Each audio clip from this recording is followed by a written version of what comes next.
কথাতেই আছে ভোলা বাবা সব সময় ধ্যানমগ্ন হওয়াতে সব কথা আমাদের শুনতে পায় না, আমাদের চাওয়া পাওয়াটা উনি ঠিক বুঝতে পারেন না।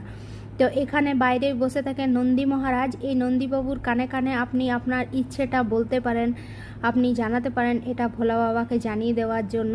তো যার জন্য নন্দী মহারাজের দুটো কান, একটা কান দিয়ে বললে আরেকটা কান দিয়ে বেরিয়ে যায়, কারণ এত মানুষের কথা তো ওই জন্য ওই কানটাকে দেবে রাখতে হয়। তো ওই কানটা দেবে রেখে কানে কানে মনের ইচ্ছেটা আমি বলেই ফেললাম। এখানে আয়ুষিও বলতে শুরু করেছে, সবাই একে একে আমরা বলছি নন্দী মহারাজকে। তো এভাবেই আমরা নন্দী মহারাজকে সব কথাটা বললাম, জানালাম মনের ইচ্ছাটা, দেখি বাবা পূরণ করে কিনা। এখানে ভোলানাথকে প্রণাম করে নিলাম। কি সুন্দর ভোলা বাবার মন্দিরটা। এটা হচ্ছে ধানবাদের চিটাই ধাম।